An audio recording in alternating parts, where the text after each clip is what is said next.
Um, Wonderful. All right. So a lot of what I look at in my courses, so right now I'm teaching a managing sustainable development course and how business affects climate and how climate affects business. And in recognizing this, one of the biggest challenges we've got is, well, we have a system that's working right now. We want a better system, but we really don't want to have to undo what we've done. And if I have it correct, and feel free to nod, or Ryan, I'll put you on the spot. Is it fair to say a lot of the projects you all are working on is how do you make the world a better place? Is that Yes, not correct. across the board, but a general, a very broad description? So you can imagine whatever project you're working on, the idea of, this kind of colon underneath how to make the world a better place. We really look at what are the systemic things that can enable that and also slow that down or get in the way.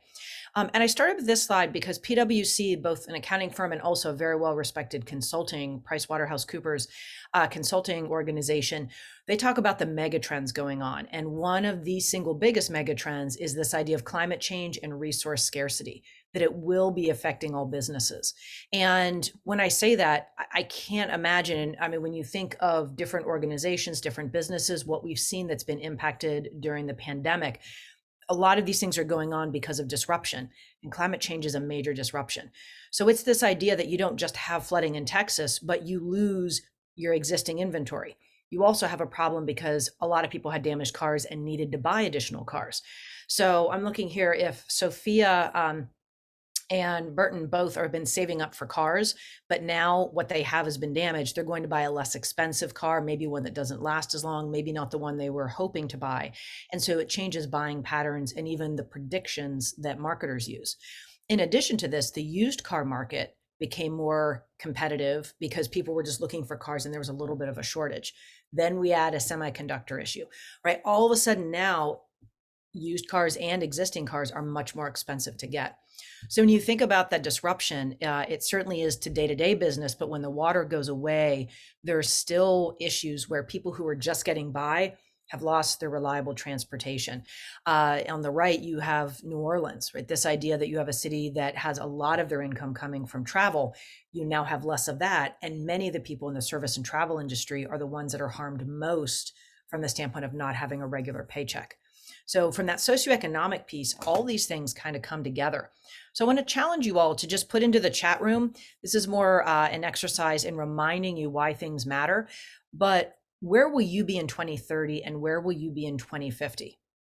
And if you want, you can add even a third number where you'll be in 2100, because so many projections and predictions, sorry, I merged the two words there, come from this idea of, hey, we are going to see a challenge, we're going to see something, but it's in the future, it's abstract. But if you start imagining that, in 2030, this is where I hope to be. I hope to have my own business. I hope to be having a family and living in maybe this location, or maybe be able to travel to see family, or living in this country. All those things can actually be impacted by that.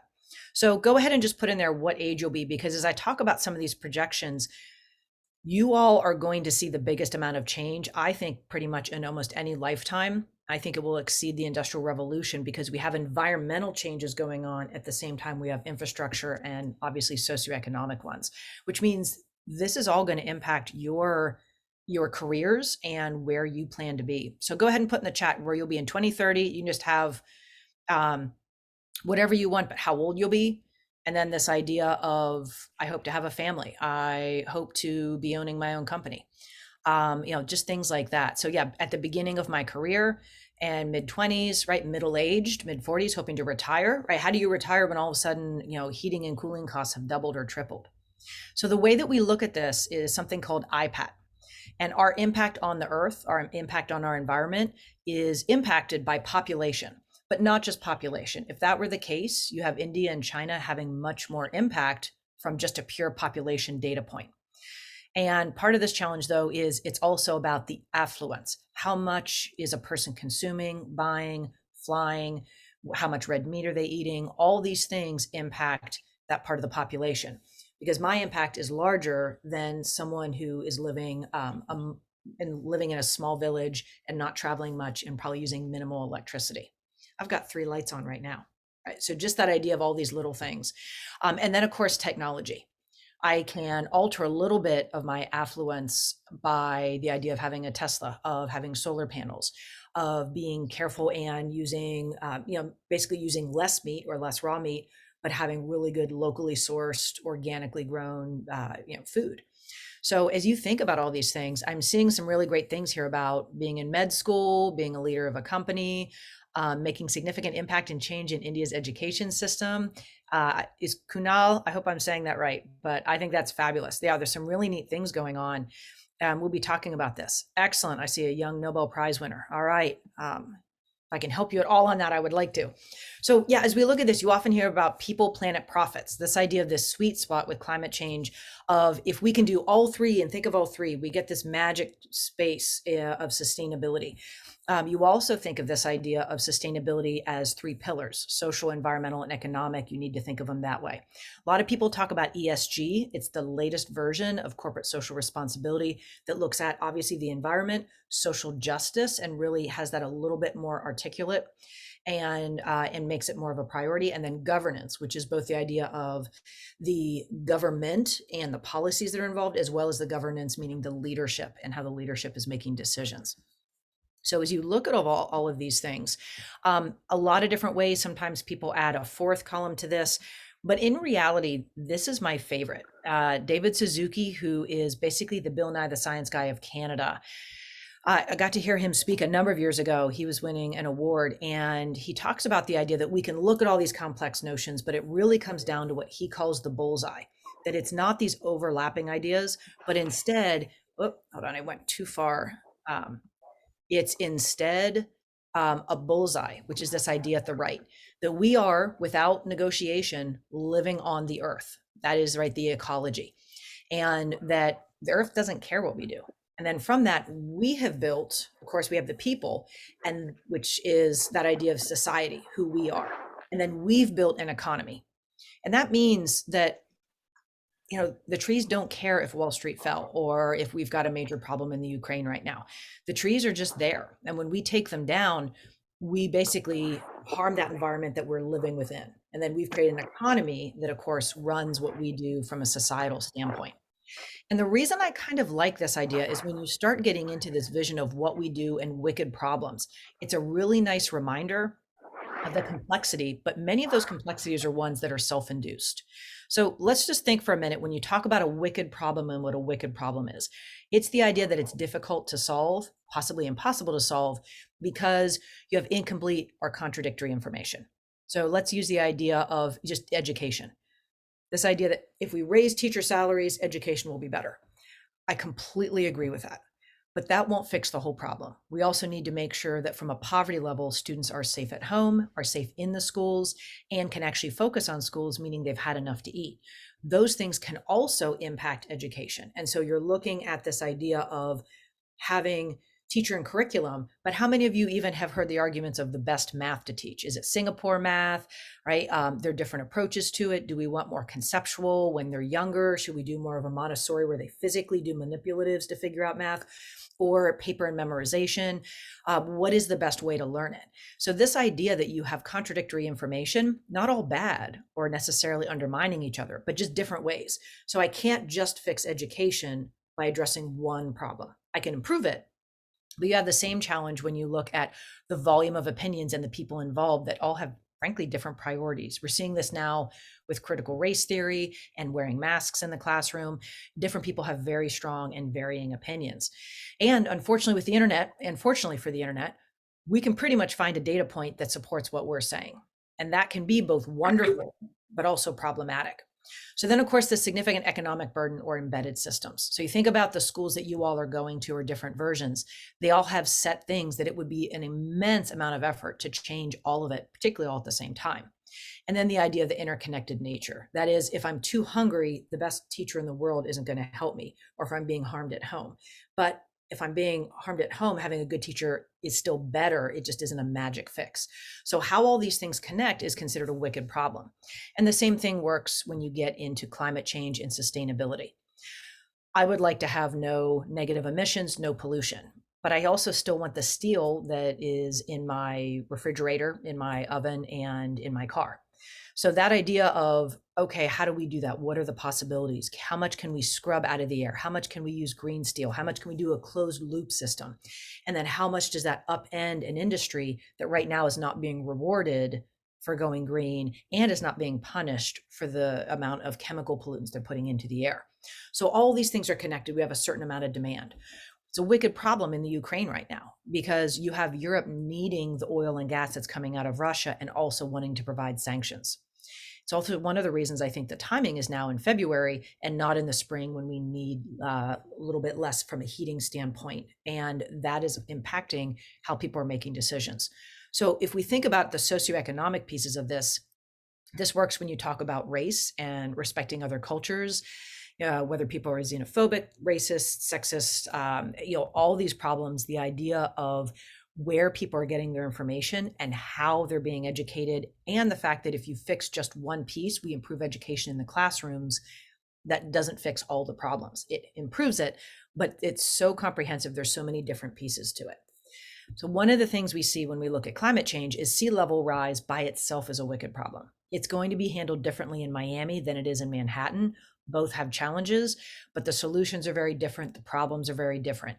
Same thing with heat and drought, CO2 feedback loops, bees, all these different things, right? Each are actually its own wicked problem because each one of them has so many interconnected pieces and it's so comprehensive.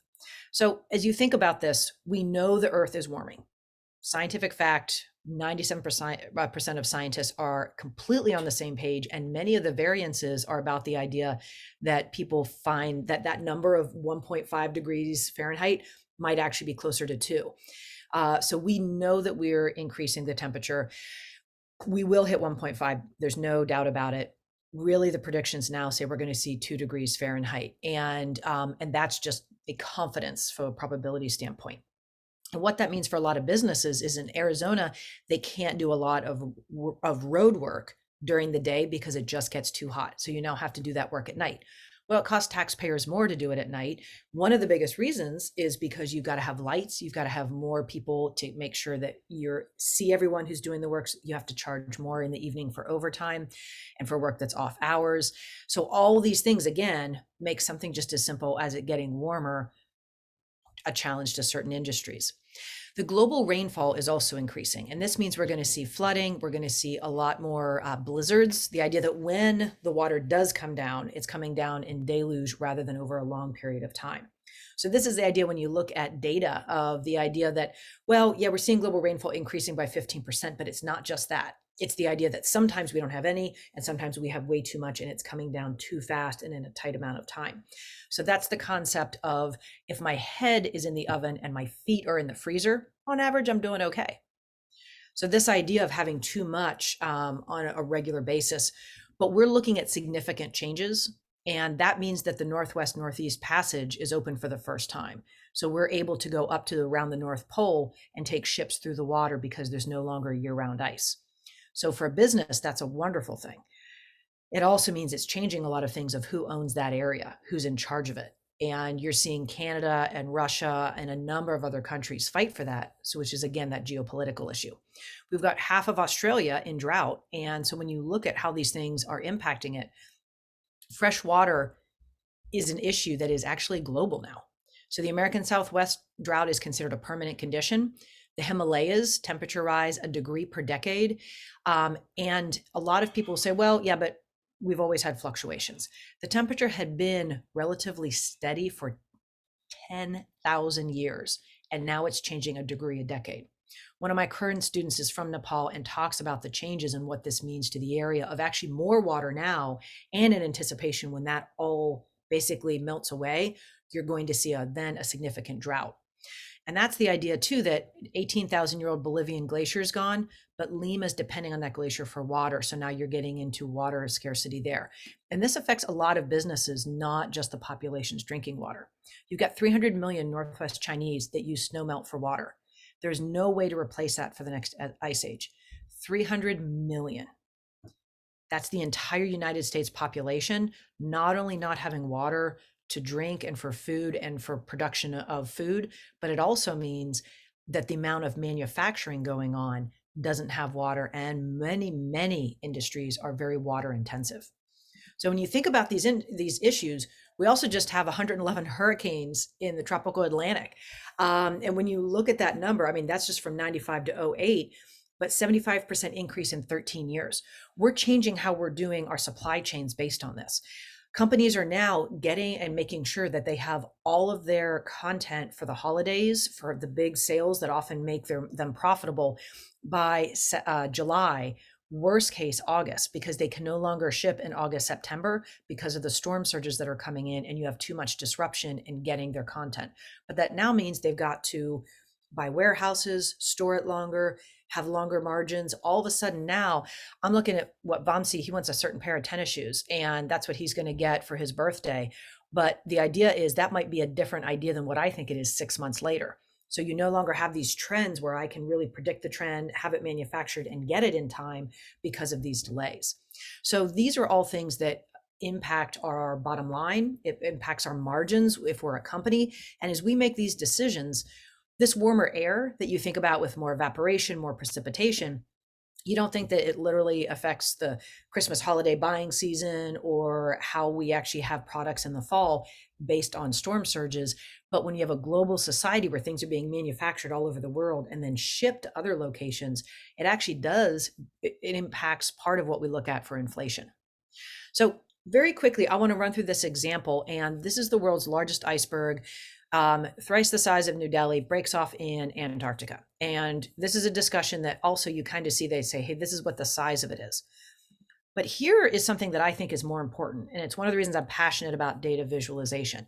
In Canada, that same, if you look at the bottom right image, they talk about the ice sheet, ice shelf and this break off of this sheet, but they also look at it in terms of Prince Edward Island in the Canadian news. And then here is a visualization for Americans of this is just how much water will melt and be broken off if you're looking at this compared to Manhattan. So if you don't mind, you can do a raise of hands, but I'd prefer if you went into the chat again after I've heard of all your wonderful aspirations. What does the difference between this slide when I talk about, hey, an ice sheet broke off, we're going to have more water, you're going to see sea level rise, and what happens when I do this and you see it in conjunction with Manhattan? So go ahead and just put into the chat and help me with pronunciation. Faiza? Yeah, it's Faiza. Faiza, yeah. Yeah, I think the cube shows the height of the water because you can see Burj Khalifa, which is a skyscraper. So it shows how much of the height of the water is melted. And when it's shown on top of like the Manhattan, the city, it can show that it can flood it. Mm-hmm. Absolutely. And you also have this idea that I have a number of students that are from New York or from Manhattan, and I'll ask and they'll be like, yeah, I'm definitely freaking out, right? Obviously, this is not a tidal wave that's going to hit Manhattan, but just that idea of scope and scale of knowing the size of Manhattan and then seeing what this impact is helps us really see scientifically, but also just from a standpoint of what we're doing. I like that one comment. The iceberg size seems trivialized, but when you compare it to a bigger sized island. So this idea of how do you bring it closer to home? How do you have it be both scientific, but also that idea of what we call normalizing data? In the scientific world, normalizing data is the idea of if you're talking about meters, you don't then change to inches, right? I mean, it's just that idea that, yes, I can do the conversion, but it's still that kind of brain shift for me. At the same time, though, we also use the term normalizing data to mean the idea of that when I say we've got an ice sheet that's melting, most of us are like, that's bad. But then we see it like this compared to Manhattan, where we've either been, we're familiar with it, or we live there. And it's like, oh, that's like a gut punch. Like, you now have my visceral attention. And so by normalizing the data, you keep the scientific data, but you build off of it how many soccer fields, how many football fields, how many people, it's the size of Rhode Island or the island of Manhattan, something that gives people scope and scale so they can fully appreciate what we're talking about. And so when you look at these things and you now talk about an ice sheet breaking off, this is an additional one that happened in 2019, which before they were talking about the other one was the biggest. And then we're talking about another prediction of one that's coming in the next, I guess this is from 2021, saying that this one is the size of Florida and is already responsible for 4% of annual sea rise just in what is melted so far. So this idea that we know we're going to have significant sea level rise, and now we've kind of visually realized what that volume is of one, and I've just shown you images for several others. we're looking at sea level rise that is significant, and it's going to impact a lot of populations and a lot of our culture, because so many of us live along coasts or have cities that's where our food gets flown into, or a port city where all the container ships come in. So I just wanted to send this and kind of tie this in. This was an advertisement, a true real advertisement, I think from the 60s, where an energy company was actually bragging about the enough amount of energy that it creates that could melt 7 million tons of glaciers. So years ago, this was kind of an exciting thing. Now, of course, we look at that and it's a little more nauseating. But what we're seeing with this is it's impacting the socioeconomics of how we live, how different people live. You have this challenge of Climate Central is working with Zillow to do a report so that people can see their real estate risk, the value of where they live, and what the impact is. For some people, this means they can't move. They don't have the finances to move. For other people, particularly well-to-do people, part of the challenge is I've sunk into something. I have a home that has a beautiful sea view. It's a $2 million home. I don't want to lose that asset, but I'm no longer able to buy insurance, or I don't want to pay what the insurance is now costing me because they're saying my home is at risk. And I'm losing a portion of my investment, my value, and maybe even my savings. Both are game changers. And this idea that you're seeing the sea level report, you're seeing the ability to find out what's going to happen and to real estate value in the United States. But we're seeing this in a lot of different places, and we're seeing basically what that means in Miami, for example. You have the collapse of a condo. You've got the idea that McKinsey, which is if you're looking for data, it's one of my favorite places to get data. McKinsey does a lot of consulting, but they also have incredible reports online about a number of different topics. One of them is real estate values in Miami. So you have these great reports coming out from real estate agents in Miami saying Miami real estate is as valuable as ever. And McKinsey's saying, actually, we looked at it and it's taking a lot longer for things along the coast to move. And when you take greater Miami versus the coastline, we're actually seeing different numbers. But the numbers in the change along the coastline are being hidden a little bit by overall Miami. And we're also seeing the idea that people still want to live on the coast in Miami, but they are renting along the coastline for the view, and only a few people are owning those properties because of the risk. So when you think about this idea, now you have to make a decision for people in Miami. You get to spend $500 million to raise the streets. Right now, they're doing this. They're spending $500 million to raise the streets in Miami. They're installing pump stations to pump the water back out when it floods, because it's not if, it's when, and it's happening multiple times. But now you've got to look at the information on the right here. So I want to challenge all of you, once again, go into the chat. You've got projections. In the year 2030, these three different measurements are saying we're going to see 6 inches of sea level rise, we're going to see 10 inches, and we're going to see 12 inches.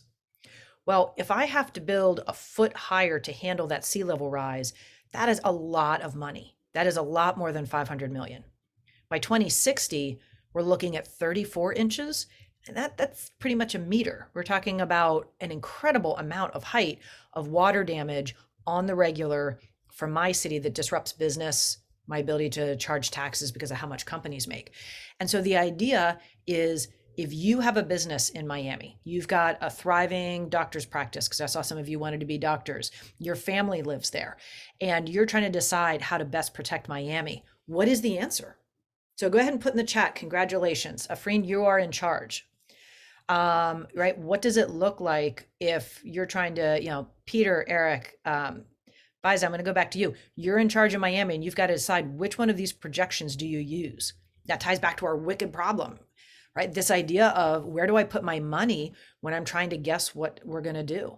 So here's an example of sea level rise data prediction. So we've got, again, predictive analysis. This is where we know we're going to see sea level rise.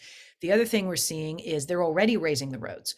But now the question is, are they raising them high enough? And if the roads are higher, what happens to that business? If you own that restaurant, the road is now higher, but that means all that water is now pouring into what you've pretty much created as a bowl, which is your outdoor eating area. So go ahead, let's see in the chat. Do we go for the 12 inches?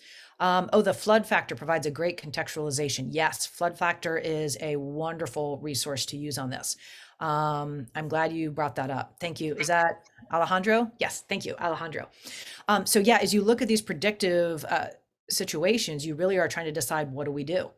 And it's not just the US, it's all over the world. You've got the Thames Barrier in London. And this in the 80s, they built this in the 80s and were able to close, or only had to close it 4 times for basically sea surges during storms. In the 90s, it was 35. In the 2000s, it was 75. It's now closed on the regular, on and off. But the real challenge is they need to make it taller. But here's the problem. See that lovely building? We've got some brick and the cream and all those wonderful balconies that look over the Thames River that everyone paid a premium for from a real estate standpoint. They don't want you to move it because they're worried about flooding. If you move it further upstream or downstream, the areas to the sides of it are now more at risk that once you have the Thames Barrier come up and the flooding happens, it will spill over the sides into those communities. So they've been blocking and slow rolling changes in this because you've got different people having different priorities as they're deciding it. Can we just do, and I know you're putting into the chat how many inches you would project if you were in Miami while I'm continuing to talk, but how many of you are familiar with the Big U, the project going on right now in Lower Manhattan? They are already spending 335 million for sea level rise, and they're putting in a seawall to basically slow down the damage that happens when the storms are coming in because they're becoming more on the regular. One of the challenges of this, though, is the original plan called for a lot of green and landscaping, and they took that out because they were getting short on money. The designer of the program said, you're not paying attention. The greenery wasn't to make it look pretty and to hide the wall. It was actually to absorb water. It was part of the plan. Without it, you actually now have a wall that's too short. So you're seeing all these challenges. Oh, I'm seeing Kunal, you hire experts to determine which model is more accurate. Yeah, that's part of the challenge. Those are 3 of the key groups. And we have the same problem in Manhattan. People don't want an 8-foot wall because you can't see over it. And you've got all this valuable real estate, right? Well, no, I have people dining on the first floor of my restaurant. I do not want an 8-foot wall. But without it, you're going to have regular water damage. So it is confusing. And I think Peter brings up a good point that you choose the more cautious large number, but it costs more. You can often block a view. And so you get a lot of pushback. So this challenge of how you think through what is fair, what is socioeconomically fair. Here's another good example that on the east side, they're doing a coastal resilience project, but there's a big challenge in the fact that as they build this project, they need to shut down the existing park for 5 years. You've got a lot of parents that are saying, those are the formative years of my kid, and this is the park that we can get to, and you're telling me we don't have any access to it. So when you think through all these things, it definitely is a challenge, but it's happening all over. And I have the title here about becoming indigenous because part of the challenge is, do I know what's best for India? Do I know what's best in Nicaragua or in Jamaica? No. And I might think I can be helpful, but this idea of in developing nations, even the idea that you've got another country that you're very familiar with, perhaps you have family there, you're still probably only familiar with one area of that country. And the idea that I know a lot more about Pennsylvania and Virginia and Ohio because I've lived in those 3 states. I've done a lot of business in New York. So I'm much more comfortable with there than if you asked me to be an expert on what Arizona should do. I've lived in Alberta, Canada, and I taught at the University of Alberta there. I probably know more about Alberta than what Mississippi needs. And so this idea of listening to the local population and knowing what they need as you're working on your projects is probably one key takeaway I would want to encourage, and it would be that to really think and ask questions about not only your ideas, but what are the constraints? What are the challenges that you have? We also, it's something that's commonly known as the white savior complex, but it is this idea that anyone who comes from an entitlement background that thinks they can help someone else does need to make sure that they're listening. A good example of this is I did some consulting work in Ghana with leaders that were looking at the changes in climate that were going on. And one of the things they told this story, they had this big brick building we drove by. And I said, what's that? And they rolled their eyes and they said, well, we had a bunch of Iowa farmers who wanted to help us grow chickens. So they sent us a bunch of chickens. The problem is there wasn't really a big market in the rural area to buy the chickens. So then we needed vehicles to transport the chickens. And then they did all that, and they made this huge, basically chicken farm, and the farmers were very excited to help and very excited to make this happen and to build this industry in Ghana. And then the dry season came where it was super, super hot, and they had a heat wave on top of what they normally had. And the chicken coop that the chicken experts built basically cooked the chickens like a pizza oven. They didn't realize that in that climate, having cinder blocks once they heated up was just a slow cook. So this idea of people who genuinely wanted to help, genuinely thought they were listening, but also were asking Ghanaians about chicken farming when they had not farmed chickens, which means they didn't know what questions to ask or what to say. Because, I mean, if you haven't farmed chickens and you're not looking at a cinder block building that you've not been in before, it isn't something that makes any logical sense. You've got a chicken farmer telling you this is how you build the building. So you're like, okay. And yet most of the cinder block buildings when I was there and I was speaking were vented cinder block buildings. They were literally almost like lattice work rather than actual cinder block after cinder block. So these are all examples that I have listed here of people that think they're helping, think they know what they're doing, but really aren't aware of what they need to do. I'll leave you one other story. In Guatemala, another professor that I work with shared this. They went in and created methane burners. Right? So you don't have the smoke damage inside small villages, inside their homes. They were very proud of themselves. They went in and basically took the methane from the excrement, both from the humans as well as from the animals, put it in a pit, it built methane up, and they basically had gas stoves. So this is wonderful on many ways. It's capturing the methane, it's burning it off, people are cooking. This professor, who's now Professor Emeritus, he's retired, came back the next year to do more. They weren't being used. And the reason was they had small burners for small pots, but you had locations where there were community cooking, which meant they were doing large pots, which meant they were still using their stove to put on these large pots that were doing a community meal for lunch and dinner. So they had to change to larger burners, and it fixed everything. But it didn't occur to them to really see how things were being used day to day in the village before they came in with their magic burners. So as you think through your ideas for your projects, these are some things that can kind of, look at solutions. But sometimes we also have this idea that, hey, you know what, Exxon can basically pay for the big U and for this project for sea level rise in New York City. So New York City did sue Exxon in 2018. The problem is it's long, it's going to be, ongoing. It also is one of those things that Exxon can likely sell off assets and have minimal and say, hey, we're only, part of the blame. So we'll just pay you this tiny little bit. So it becomes expensive to even try and get some of that money. So I am looking here at some of the chat comments, and Noah, you bring up the risk of upsetting taxpayers and having taxpayers disagree on how much they should be spending. So when we look at the idea of, we have people who have financial means that are worried about this, but we also have this idea of how is society protecting low income people from climate change? And it really is this idea, Martin Luther King talked about this years ago, that not only must we live together, as brothers or perish together as fools, but he actually talked about the socioeconomic and the environmental impact and how it's disproportionate. And we recognize that and look at the fact that we've got to solve our own problems. If we're just waiting around, many people are not motivated because it means they've got to change where their position of power is. So I want to give you a couple things to view through this lens is, in the United States, during the Great Depression, you had 25% of the workforce out of work and a significant number more than that struggling, having problems, having reduced pay, reduced hours. We actually posted, it was called the ECW Act in 1933 in March. 10 days after being introduced, it was signed. 5 days later, a director was appointed.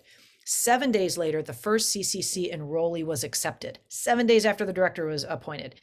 17 days later, the first camp was established, and within 3 months, you had 1,400 working camps with 300,000 men. Now, there are definitely problems with the Civilian Conservation Corps, the CCC. It was predominantly men. It was predominantly white men. There were many other groups that were not involved in this. But if we can look at the mobilization that was done, that within 3 months of the act being signed, you had 300,000 people earning a paycheck and improving the environment around the United States, we can mobilize easily what we need to do now. It peaked at 500,000 workers. During that time, they planted 3 billion trees, which dramatically impacted what was going on with the Dust Bowl. And it, to this day, is more than half of the reforestation that we've ever done in our nation's history. So when you think about this, we have more technology, more knowledge. They did that without email, without texting, without copy machines. They did it with phones and paper.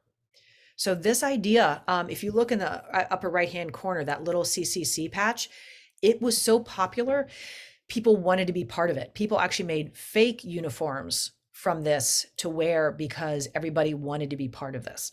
So when you think about the cool factor that went along too with the idea that you were starting to find jobs for the population, and they were putting in roads and infrastructure, they were putting in outhouses in poorer areas. We have the ability to do that with CO2 sinks, with tree plantings. In areas where we suffer from malaria, neem trees are actually a natural mosquito repellent. So the idea that you can just put some things in the area that both shade it as well as help with other issues like malaria can be really a big deal.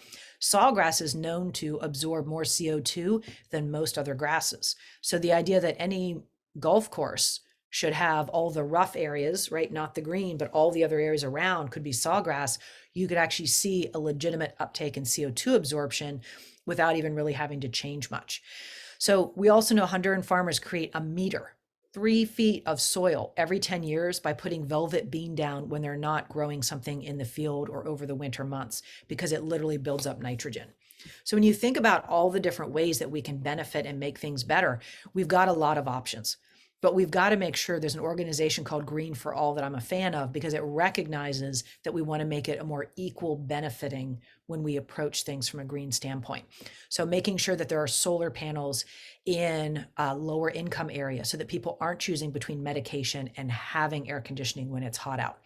Oftentimes too, that solar panel program I'm telling you about, the Green for All helps do, they take either incarcerated or recently released incarcerated people and teach them how to install solar panels so that you've got the access to jobs and skills as they come out, as they're on parole. But we also have to look at the fact that 80% of Latinos live in areas that don't meet EPA air standard qualities.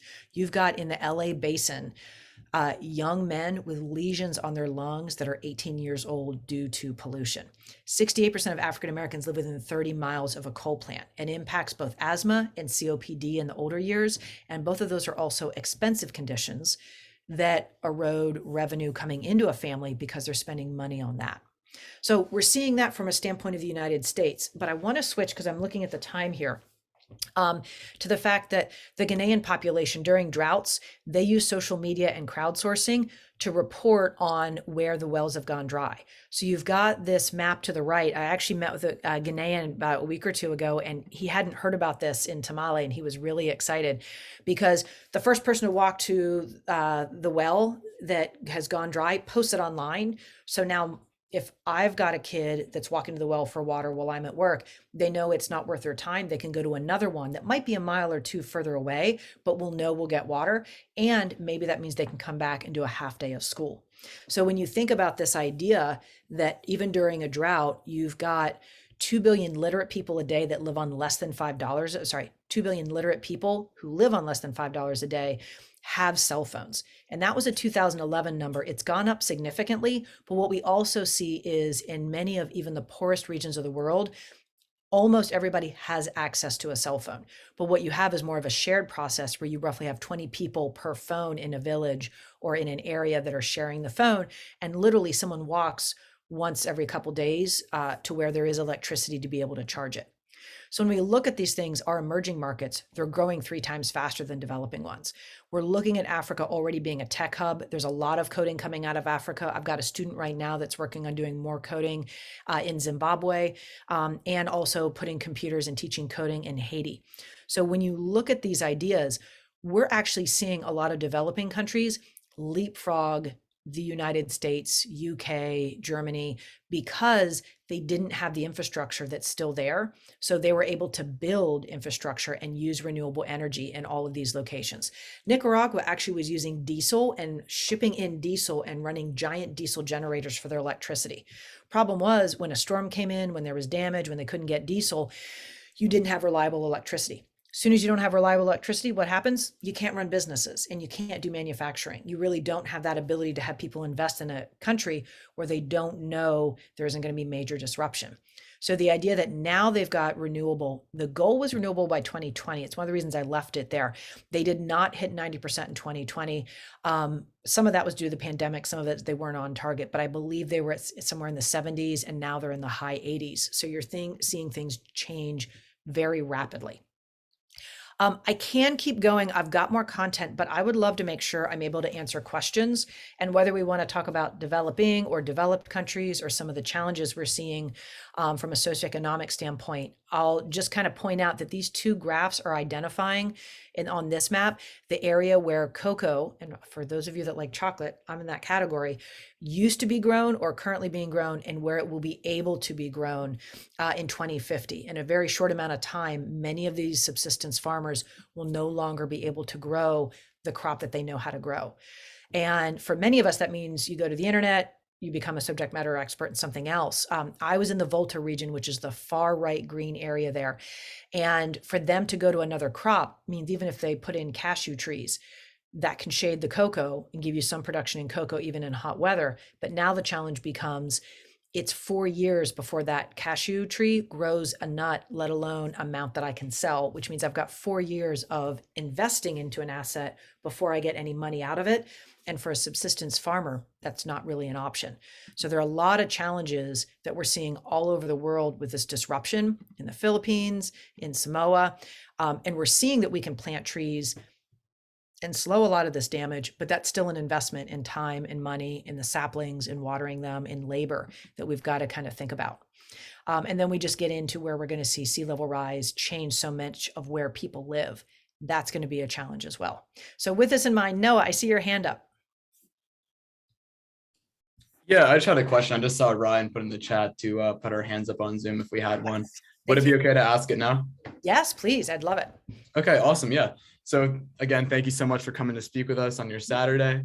Yeah. So the lecture you gave us today connects a little bit with a lecture that we had last week, kind of on a global economy and the macroeconomic impacts of that. Mm-hmm. So I was wondering, looking at a global economy, what can groups such as the Financial Stability Board, the G20, or the World Trade Organization do to kind of help or solve these wicked problems that you talked about in this lecture, such as climate change? Yeah. Well, I think one of the things is getting away from fossil fuels as quickly as possible. Nothing will stabilize what we're doing more than that. And the biggest reason is it's not, I mean, the problem with fossil fuels is right now it's impacting our geopolitical decision-making with Ukraine. So you've got a number of places that are still so dependent on fossil fuels, and yet other people get to control the price of fossil fuels. The other thing is, from a financial standpoint, it disrupts our markets. When you look at recessions, many recessions were directly impacted by a spike in oil prices right below it. From a personal standpoint, with an MBA and working in industry for a number of years before I went into academia, I don't like to invest in anything that's been both negative $40 a barrel and $100 a barrel within 2 years. That is a volatile industry, and it still kind of escapes my imagination on why we've normalized. It's embedded so much into what we do that we somehow don't blink. Right now, there are a lot of people bragging that at $100 a barrel, people who've continued to invest in fossil fuels are making a lot of money, and those that have divested have lost out. The answer to that is, yeah, short term, that's absolutely true. But long term, you don't have these high highs, low lows where you've got to constantly talk about buying and selling to the hour to make your money. Most of us and most funds, especially long-term funds, and even a lot that BlackRock does, is really looking at this idea of long-term investment. And long-term investment, anything that goes negative 40 to 100, that's speculation. So in my mind, the sooner we get off fossil fuels and get into a more steady power energy stream, we stabilize geopolitically, we stabilize financially, we just start to get predictable growth. Because think about it just this way. If I'm UPS, there are great case studies about UPS. I have to buy a lot of fuel. And UPS right now buys huge amounts of fuel 3 to 5 years ahead of time, looks at all the different pricing things of what it could be. And sometimes when it went to negative 40, they lost a ton of money because they'd already bought 3 years worth of oil or diesel for their vehicles. And then other times it goes to 100, and maybe they saved some money because they speculated that it was at $70.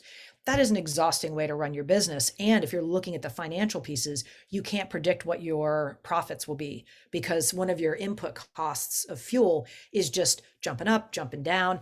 And one of the things we know about Wall Street is it likes predictability as much, sometimes if not more, than profits. So that's my opinion about, if you put me in charge, what I would make the most. So there's my presidential speech, Noah. I don't know if you'll back me, but I really do think the thing that we really are beholden to is fossil fuels right now. And if we can step away from that, it doesn't fix everything, but it stabilizes a lot. Thank you so much. I just had like a very, very quick question after that. Yeah. When you showed the visualization of like the iceberg on Manhattan, did you do that in R? And if so, what packages did you use for that? Nice. I did not use that in R. I love that you think I did that. I blatantly screen grabbed that online from an article because I loved the image so much. So if you go to that and you Google the keywords from that image, you'll be able to find it online, and hopefully they'll tell you how they did it. But yeah, I'm a huge fan of R. I think it's a great data viz. I do a lot more in Tableau, which means someone often does stuff in R and then I make it look good. So I'm a little bit more limited in that. But yeah, it's a great visual that you really kind of understand what you're looking at. Here's another example of that right here with this. This is, the same image, here's the park, but then here's kind of taking it apart and actually realizing what you're getting. And then you have an image of what kids see when they're in the park. So this idea that you have the same data, but you're showing it multiple ways, I'm a huge fan of that. So sorry, I can't help you more on that, Noah. No problem. Thank you so much for answering my questions. Absolutely. Happy to do it. All right. Vamsi, can I help you?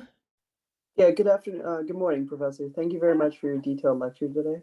Mhm. Similar to what Noah was typing in the chat earlier, I was really intrigued by how you discussed the effects of climate change on taxpayers and inflation. Could you please elaborate on the trends we can expect to see on the individual citizen and companies from an economic standpoint if the challenges of climate change continue to persist? Yeah, we're going to see just everything costing more. Avocados are going to cost more. Hummus is going to cost more because of chickpeas and what it takes, the water and the transportation and all the different pieces. A lot of these, it's to your point about taxation, it's going to depend. And a lot of that is going to depend on, are we keeping multiple trillions of dollars in subsidies for oil companies, or are we going to take those trillions and pour it into some of the changes we need to see?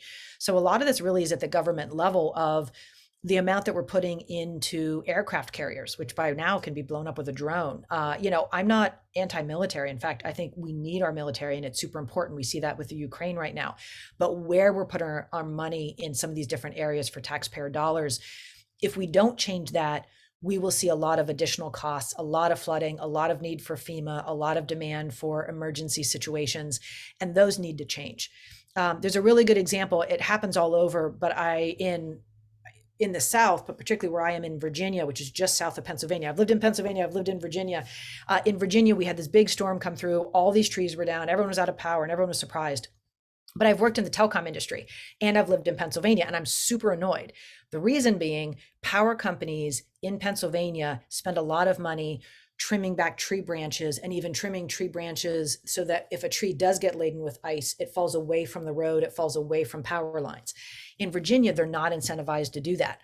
They basically do just minimal trimming. And then when a big storm happens, once the governor declares it a state of emergency, they actually get funds to then pay to have landscaping come out and trim the trees. So they save money. And in the meantime, people's lives are at risk. Emergency personnel have to go out of their way and often put their lives at risk. We pay a lot more taxpayer dollars for emergency outages. And then we pay taxpayer dollars for that emergency funding, when instead of really putting that where it is, which is the power company should be responsible for those lines. So I can't truly answer your question because I think a lot of things could change systemically that we wouldn't have to see taxes increase. But as it currently stands right now, it's going to cost a lot of money to fix some of the things we need. The real question is that money's there, is just being moved in different directions. Does that help you a little bit? Yeah, that helps me. If you don't mind, can I just ask one more quick question? Sure. As a Pennsylvania native, I'm really intrigued by the intersection of fracking, the economy, and the climate change. So I was wondering if you wouldn't mind elaborating upon what we can expect from the fracking industry in the future and how their actions are going to impact individuals in nearby regions from an economic standpoint. Oh, I'm so glad you said that. So first of all, it is Vamsi, correct? Yep, Where that's correct. Yep. where are you in Pennsylvania? I live in Chester County, Pennsylvania, towards I know the exactly where southeast. that is. All my Yeah. nieces and nephews are in Chester County, so that's dear to my heart. They're Yeah. Chad's Ford and a couple other places around there at Garnet Valley. So I'm a big fan. So now that Vamsi and I've, fangirled a little bit about PA and Chester County, I think fracking is a really good example of this. It damages the water line. It's short-term gain. It's actually not all that profitable. What you have is for and I did some interviewing of the fracking industry in West Virginia. I've not done it in Pennsylvania, but one of the problems you have is 1 out of 4 wells now this is West Virginia numbers, not PA numbers, is actually non-productive. You lose money on it.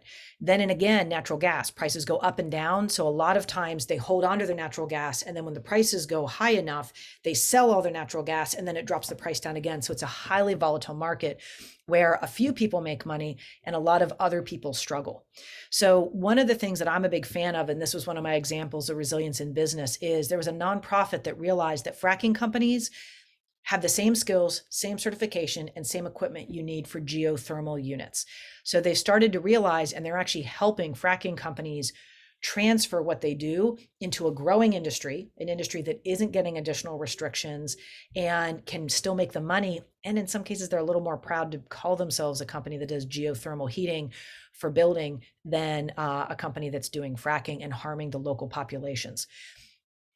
I can actually get into fracking and how you drill down and why it gets into the water table and what it needs to not get in the water table with sealing and the cement that's used. But the real short version of that is it is short-term gain for someone who often doesn't have a lot of money for long-term community pain. And that's really why it's a bad idea. It is a way to get natural gas. And a lot of people say, well, US natural gas, this is something we need, so we aren't reliant on Russia. But we're also harming ourselves with it and we're harming portions of our population. So I'm not a fan of it because, again, long term, you really hurt a lot of people. But you have some people that can make a lot of short-term money with it. And right now, with what we have going on in natural gas, some shortages, and the idea of people are hoping those prices go up enough that it's worth drilling more holes. And I don't know if that'll be the case. But the biggest thing is fracking wells don't have good longevity. The cement casing breaks down and then it basically impacts the water level for everyone in that community that's on that, whatever that watershed is underneath. So does that help you? Yeah, that helps me. Thank you very much, Cool. Professor. Yeah, if you want to geek out about it, let me know because I've done some research in this area so we can get even more technical. I just don't want to torture everybody else. Okay, thank you. All right. I see a bunch of hands here. How do we want to do this? So we'll be taking in the order of Viha and then Ivan for the last 2 questions. Wonderful. Thank you. Viha. Yeah. Thank you, Professor, for giving up your time. I really, really enjoyed your talk. So just a quick question. You talked about ESG right at the beginning. So I'm kind of curious what roles financial systems, i.e. banks, can play in decarbonization. And like, if you were the CEO of a bank, what kind of financial policies would you implement as a part of your ESG strategy? Yeah. So this is, and so sorry about this. I teach several classes in this topic and my class right now is focused on ESG. And the biggest thing is this idea of not investing in companies that are not looking at climate change, that aren't seeing it as a risk factor. So that right there really gets people talking about it. I've had some speakers come into my class too that really look at the idea that fossil fuels is just a long-term bad investment. So the idea of how you consider that, what you look at in finance, getting out of fossil fuels is number one. It's not the only thing, but it's definitely the priority from a standpoint of who makes the decisions, how they're done, how profits can be predicted, as well as how stable they are.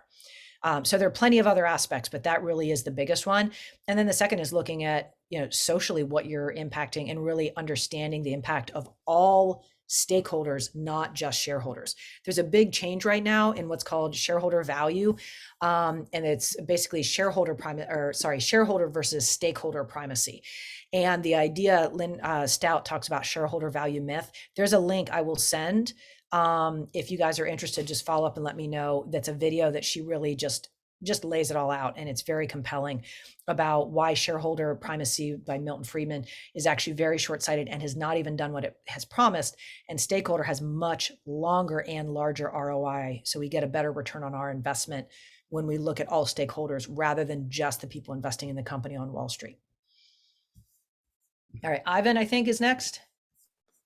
Yes, thank you very much for your lecture. It was very Mhm. interesting. I just had a quick question. How does the political system affect a country's response to climate change? For example, would less democratic countries be slower to respond to climate change because of more corruption and less concern for the well-being of citizens? Yeah. So I would love to say that, but in reality, I mean, our political systems slow down the process. You know, we have the majority of people in the United States worried about climate change, seeing its impact and wanting things to be done. But there's not a lot of motivation in Wall Street to do it, or sorry, in DC to do it. But you also have just this idea that even the people that are slowed and hampered by the people that are not. And when you have, let's say, an autocratic, or you've got a dictatorship, or you've got something like that, China could actually be greener than any of our other countries because they could mandate it as the sole priority and change the world faster than anybody else. The thing is, though, they have not done that. So the idea that there's one political system that is preferred to another, it's really much more political will. The irony of that is some of our countries that have a more homogenous population that are all agree with it, which is what you see in Scandinavia, are some of the ones that are the most environmentally responsible and are closer to becoming carbon neutral. But here's a little trick that most people don't know. Denmark is a leader in this area because back during the oil embargo in the 70s, they complained about the oil embargo, saying it was unethical to poorer populations. And while all the sanctions were lifted and everyone else got oil in the 70s after that embargo, they kept the embargo, the Arab countries that were doing this, for an additional 6 months in Denmark. And Denmark was like, we can, like, nobody cared. No one said a word because they were super worried about them losing access to their oil again. And this is like, anyway, there's a very complex thing. It's like a book worth of information I'm trying to condense down.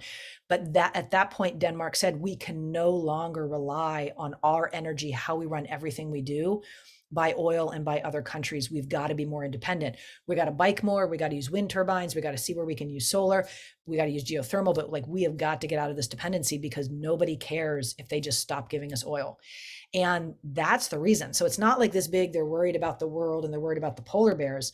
But they did realize they were losing their own ability to run their country because of their reliance on oil. And so, yeah, it's definitely a challenge. We have the ability to do it. That's why I showed the CCC and how quickly, when you have a country willing to change, you can see that change. I still do think it's possible, but right now we've got too many things slowing us down. Thank you. All right, so Ivan for president, I'll back him up and we're going to fix this. All right, I see So a much, bunch of, Professor. yeah, oh, I see a bunch of other hands. I do want to Yeah. respect your time and what else you have planned. I will stay for more questions if you all want, but I do know you probably have other things you need to do. So please let me know how you'd like to pursue this. Would you be able to share your email address and they can ask further questions from there? Yes, I would be more than happy to do that. I'll put it in the chat right now. And this was a pleasure. I loved your questions. In fact, I wish, I'd say in the main room. Okay, so breakout rooms, the PIs. So yes, I am more than happy to stay and answer any more questions.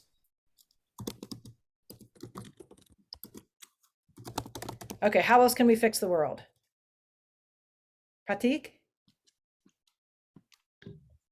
Yes. So, thank you, Professor Carfagno. It was a great lecture, and I had one question. So, with America as relating to climate change, we hear that, oh, New York will be sunk by 2100, and that kind of seems like very off and abstract, and like, and it doesn't seem like we may be prepared for that, but like, I want to know, like, what would be some of the effects like in the next few decades? I think that's a great point. What we see, particularly in New York, is that you're just going to have regular flooding. So it's really this idea that Southern Manhattan's is just a very good example. Trying to get to the, where you're going to see all those areas in blue, and those different shades of blue are different feats of flooding that will come into Manhattan. Are you from New York or from Manhattan? No. Oh, okay. All right. So but we use this as an example that all those areas where you have that kind of shaded out blue and the different colors is where you're going to see that bottom tip of Manhattan is just underwater. It won't be underwater all the time, like this kind of like 2100, there will be no, lower Manhattan.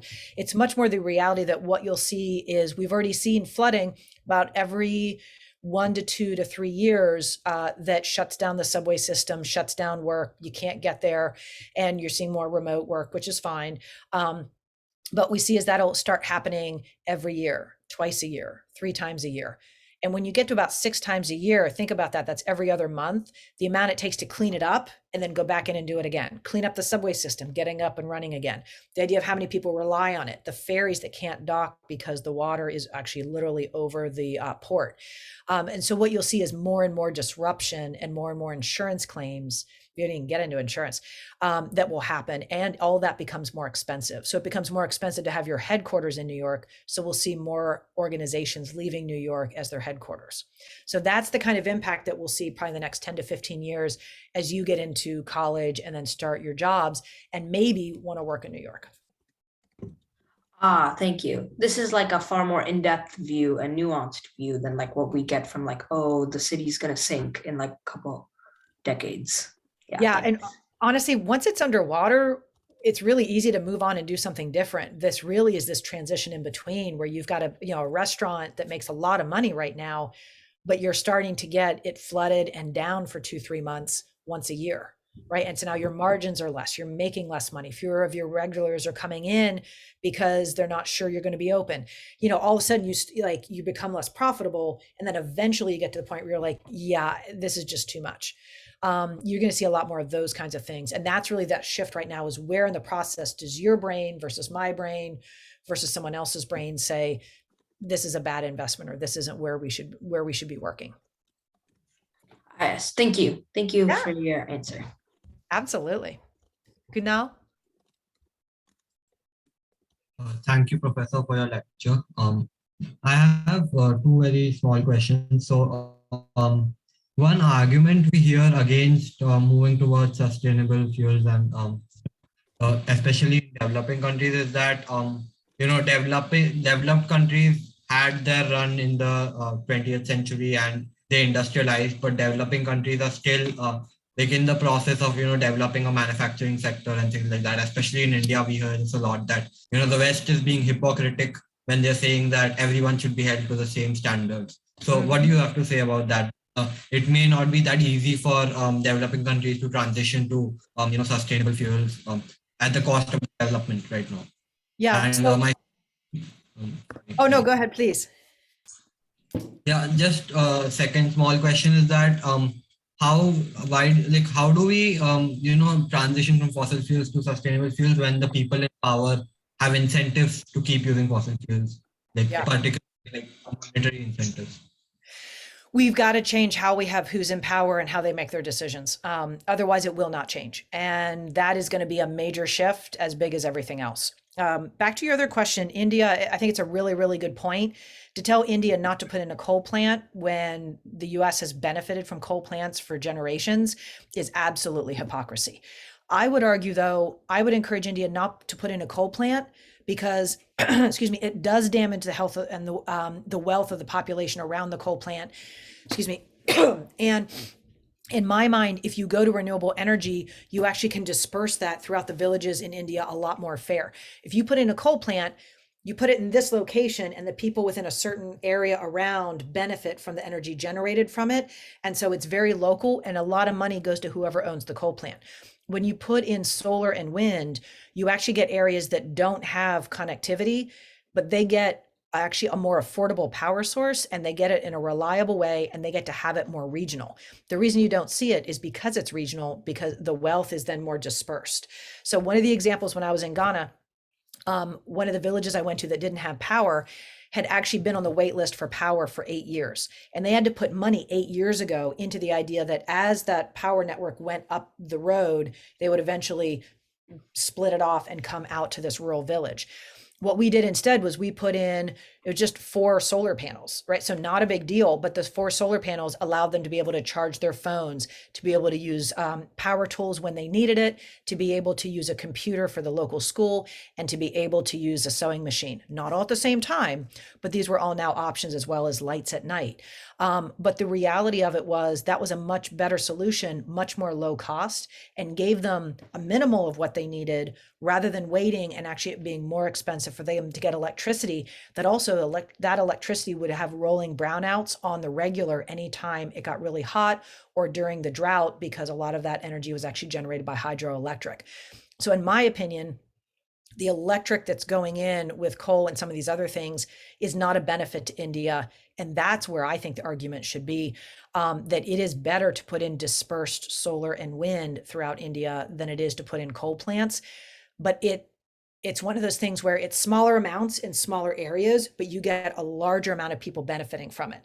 And it's a lot easier to say, let's put in this tidy place in this location. I know the profit I get from it is big, so I'm willing to do it. And I'm telling you, it's a better thing. So I actually think coal is a bad idea, but not for a lot of the same reasons a lot of other people do. I think you get more equitable behavior when you put in renewable energy.